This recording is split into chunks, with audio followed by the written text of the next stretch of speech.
KVP news में आपका स्वागत है। प्रस्तुत है आज के मुख्य समाचार। डोनाल्ड ट्रंप ईरान के साथ जारी संघर्ष को जारी रखना चाहते हैं, लेकिन अमेरिकी संसद कांग्रेस से इसकी मंजूरी लेने में देरी कर रहे हैं। उन्हें डर है कि अगर प्रस्ताव पेश किया गया तो वो खारिज हो सकता है। इसी बीच संसद में युद्ध रोकने का प्रस्ताव भी पास नहीं हो पाया, जिससे सरकार को राहत मिली। सुनवाई के दौरान रक्षा मंत्री ने युद्ध का समर्थन करते हुए कहा कि अमेरिका के अंदर के युद्ध विरोधी लोग भी बड़ी चुनौती बन रहे हैं। न्यूयॉर्क के मेयर ज़ोहरान ममदानी ने ब्रिटेन के राजा किंग चार्ल्स III से मुलाकात से पहले कहा था कि वे उनसे ऐतिहासिक कोहिनूर हीरा भारत को लौटाने की मांग उठाएंगे। ये हीरा करीब 177 साल से ब्रिटेन के पास है और औपनिवेशिक दौर में भारत से ले जाया गया था। हालांकि मुलाकात के दौरान इस मुद्दे पर कोई आधिकारिक चर्चा सामने नहीं आई और बातचीत सामान्य कूटनीतिक स्तर पर ही रही। ईरान ने स्पष्ट किया है कि हुर्मुज़ जलडमरू मध्य से गुजरने वाले भारतीय जहाज़ों पर कोई रोक नहीं लगाई जाएगी, भले ही क्षेत्र में तनाव बना हुआ हो। उसने अपने यहाँ मौजूद करीब 10,000 भारतीय नागरिकों की सुरक्षा को प्राथमिकता बताया है। साथ ही चाबहार जाहिदान रेलवे लाइन का लगभग 90% काम पूरा होने की जानकारी दी गई है, जो भारत के लिए व्यापार और कनेक्टिविटी के लिहाज से अहम मानी जा रही है। अमेरिका और इजराइल पर बादल चुराने के आरोप लगाने वाली खबर मुख्यतः इराक के एक सांसद के बयान पर आधारित है, जिसमें कहा गया कि मिडिल ईस्ट में सूखा इन देशों द्वारा मौसम नियंत्रित करने की वजह से पड़ा। हालांकि वैज्ञानिकों के अनुसार ऐसा कोई ठोस प्रमाण नहीं है कि कोई देश बड़े स्तर पर मौसम या बारिश को नियंत्रित कर सकता है। क्लाउड सीडिंग जैसी तकनीक जरूर मौजूद है, लेकिन इसका असर सीमित होता है और ये सिर्फ मौजूद बादलों में थोड़ी बहुत बारिश बढ़ाने तक ही सीमित रहती है।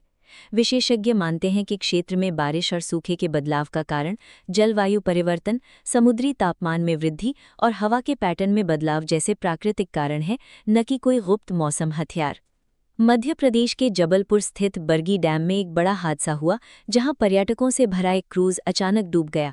हादसे के बाद तुरंत राहत और बचाव कार्य शुरू किया गया, जिसमें अब तक 22 लोगों को सुरक्षित बाहर निकाल लिया गया है। वहीं अब तक 5 शव बरामद किए जा चुके हैं और आशंका जताई जा रही है कि क्रूज के अंदर अभी भी कई लोग फंसे हो सकते हैं। बताया जा रहा है कि हादसे के समय मौसम खराब था, जिससे क्रूज का संतुलन बिगड़ गया। घटना के बाद सेना ने मोर्चा संभाल लिया है और लापता लोगों की तलाश के लिए सर्च ऑपरेशन लगातार जारी है। सुप्रीम कोर्ट ने हाल ही में केंद्र सरकार से कहा है कि रेप पीड़िताओं के मामलों में गर्भपात यानी अबॉर्शन के लिए तय सीमा समय हटाने पर विचार किया जाए। कोर्ट ने स्पष्ट किया कि ऐसे मामलों में कोई सख्त समय सीमा नहीं होनी चाहिए, क्योंकि पीड़िताएं अक्सर देर से गर्भ के बारे में जान पाती हैं या सामाजिक कारणों से तुरंत निर्णय नहीं ले पाती। मौजूदा कानून के अनुसार भारत में सामान्य तौर पर गर्भपात की सीमा 20 हफ्ते है, जबकि कुछ खास मामलों जैसे रेप पीड़िता या नाबालिग में ये 24 हफ्ते तक बढ़ाई जा सकती है। लेकिन इसके बाद गर्भपात के लिए आमतौर पर मेडिकल बोर्ड या कोर्ट की अनुमति जरूरी होती है। सुप्रीम कोर्ट ने कहा कि रेप से हुई गर्भावस्था में महिला को मजबूर नहीं किया जा सकता कि वो बच्चा जन्म दे। अदालत ने ये भी जोर दिया कि कानून लचीला होना चाहिए और पीड़िता की मानसिक और शारीरिक दर्द को ध्यान में रखना जरूरी है। राजनाथ सिंह ने कहा कि ऑपरेशन सिंदूर को भारत ने अपनी शर्तों पर रोका था और ये फैसला किसी दबाव में नहीं लिया गया। उन्होंने बताया कि भारत इस ऑपरेशन के दौरान लंबी लड़ाई के लिए पूरी तरह तैयार था, लेकिन उद्देश्य पूरे होने के बाद इसे समाप्त किया गया। उन्होंने ये भी स्पष्ट किया कि देश पाकिस्तान के परमाणु धमकियों से नहीं डरा। राजनाथ सिंह ने भारत को आज एक वैश्विक आईटी हब बताते हुए कहा कि वहीं पाकिस्तान अंतर्राष्ट्रीय आतंकवाद का केंद्र बन चुका है और भारत अब आतंकवाद के खिलाफ सख्त और निर्णायक नीति अपनाता है।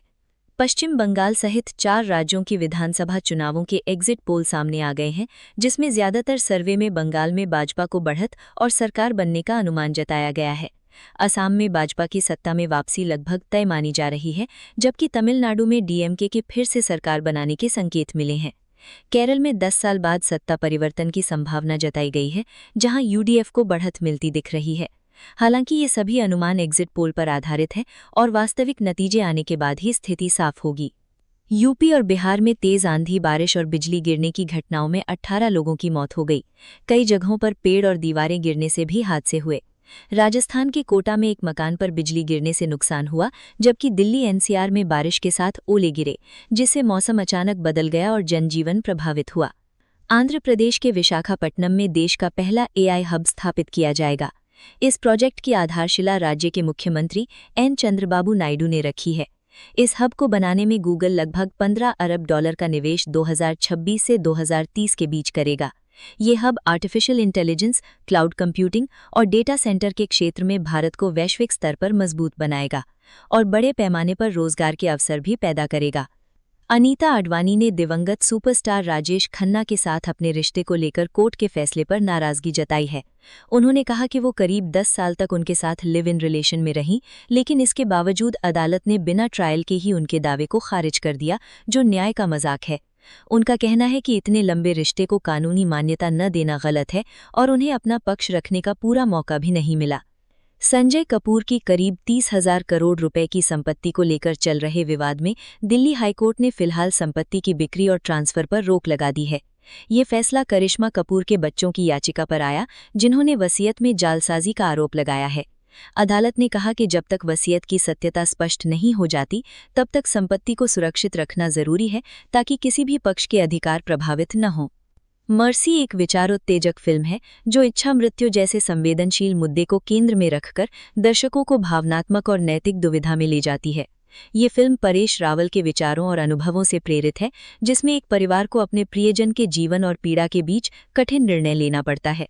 कहानी के माध्यम से ये फिल्म ये सवाल उठाती है कि क्या किसी इंसान को सम्मानपूर्वक मृत्यु चुनने का अधिकार होना चाहिए, और ऐसे फैसलों में कानून, भावनाएं और मानवीय संवेदनाएं किस तरह टकराती हैं। ऋषिकेश से कर्णप्रयाग तक बनने वाली नई रेल लाइन उत्तराखंड के पहाड़ी क्षेत्रों के लिए एक बड़ा बदलाव साबित होगी। करीब 125 किलोमीटर लंबे प्रोजेक्ट के पूरा होने के बाद सफर का समय 6-7 घंटे से घटकर लगभग 2 घंटे रह जाएगा। ये लाइन देहरादून, टिहरी, पौड़ी, रुद्रप्रयाग और चमोली जैसे जिलों को सीधे रेल नेटवर्क से जोड़ेगी, जिससे पर्यटन, व्यापार और स्थानीय लोगों की आवाजाही आसान होगी। परियोजना का अधिकांश हिस्सा सुरंगों और पुलों के जरिए पहाड़ों के भीतर बनाया जा रहा है, जिससे ये तकनीकी रूप से चुनौतीपूर्ण भी है। उम्मीद है कि 2027-28 तक इस ट्रैक पर ट्रेनें चलने लगेंगी, जिससे चारधाम यात्रा और क्षेत्रीय विकास को भी बड़ा बढ़ावा मिलेगा।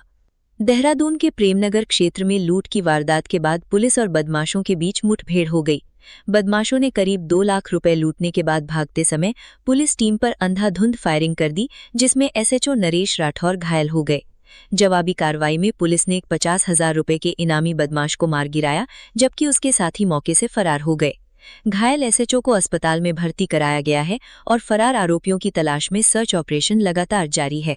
धामी कैबिनेट ने भर्ती से जुड़े नियमों में बड़ा बदलाव करते हुए कई पदों के लिए अधिकतम उम्र सीमा बढ़ाने का फैसला किया, जिससे युवाओं को सरकारी नौकरी के ज्यादा मौके मिलेंगे। राज्य परिवहन को मजबूत करने के लिए सरकार 109 नई बसें खरीदेगी, जिससे यात्रियों को बेहतर सुविधा मिलेगी। कुंभ मेले की तैयारियों को ध्यान में रखते हुए प्रशासनिक अधिकार भी बढ़ाए गए हैं। अब 1 करोड़ तक के काम मेले के अधिकारी स्तर पर और 5 करोड़ तक के काम कमिश्नर स्तर पर मंजूर किए जा सकेंगे। इसके अलावा कैबिनेट ने भर्ती प्रक्रियाओं में सुधार, कुछ विभागों के नियमों में बदलाव और बड़े धार्मिक और प्रशासनिक आयोजनों के लिए फैसले लेकर शासन व्यवस्था को अधिक तेज और प्रभावी बनाने पर जोर दिया। रॉयल बेंगलुरु को गुजरात टाइटंस के खिलाफ आईपीएल मैच में सीजन की तीसरी हार झेलनी पड़ी। गुजरात ने 4 विकेट से मुकाबला अपने नाम किया। टीम की जीत में कप्तान शुभमन गिल ने 43 रन की अहम पारी खेली, जबकि अरशद खान ने शानदार गेंदबाजी करते हुए 3 विकेट हासिल किए। पहले बल्लेबाजी करते हुए बेंगलुरु की टीम बड़ा स्कोर नहीं बना सकी, जिसका फायदा उठाते हुए गुजरात ने लक्ष्य को आसानी से हासिल कर लिया। श्रीलंका महिला टीम ने बांग्लादेश को दूसरे टी20 मुकाबले में 21 रन से हराकर 3 मैचों की सीरीज में 2-0 से अजेय बढ़त बना ली और सीरीज अपने नाम कर ली। पहले बल्लेबाजी करते हुए श्रीलंका ने मजबूत स्कोर खड़ा किया, जिसके जवाब में बांग्लादेश की टीम लक्ष्य तक नहीं पहुंच पाई। लगातार दूसरी जीत के साथ श्रीलंका ने शानदार प्रदर्शन करते हुए सीरीज पर कब्जा कर लिया। फीफा ने 2026 वर्ल्ड कप के लिए प्राइज मनी को दुगुना कर दिया है, जिससे फुटबॉल की कमाई बाकी खेलों से कहीं आगे निकल गई है। कुल इनामी राशि अब हजारों करोड़ रुपए तक पहुंच गई है और हर क्वालिफाई करने वाली टीम को करीब 118 करोड़ रुपए मिलने की संभावना है। टूर्नामेंट में टीमों की संख्या 48 होने और बढ़ती ग्लोबल लोकप्रियता के कारण फीफा की कमाई में बड़ा इजाफा हुआ है, जिसका फायदा सीधे टीमों को मिल रहा है। यही वजह है कि गोल्फ और टेनिस जैसे बड़े खेलों की कुल प्राइज मनी भी फुटबॉल से कम पड़ रही है। और अब अंत में मौसम। भारत के सभी राज्यों में मौसम मुख्य रूप से गर्म और शुष्क बना हुआ है, जिसमें आगरा सहित उत्तर प्रदेश में सुबह के समय तापमान लगभग 26 डिग्री सेल्सियस के आसपास है तथा धुंधली धूप के साथ आर्द्रता 57% बनी हुई है। उत्तर भारत जैसे दिल्ली, पंजाब, हरियाणा में गर्मी तेज हो रही है, जबकि दक्षिणी राज्य तमिलनाडु, कर्नाटक में 35-38 डिग्री सेल्सियस तक तापमान के साथ हल्की वर्षा संभव है। पूर्वी भाग बिहार, झारखंड में शुष्क गर्मी तथा पश्चिमी महाराष्ट्र, गुजरात में उमस भरी गर्मी का प्रभाव है। कुल मिलाकर धुंध, तेज धूप और आंधी तूफान की हल्की आशंका बनी हुई है। इसलिए बाहर निकलते समय सनस्क्रीन, पानी और हल्के कपड़े अपनाएं। इसी के साथ केवीपी न्यूज से आज के समाचार समाप्त हुए। नमस्कार।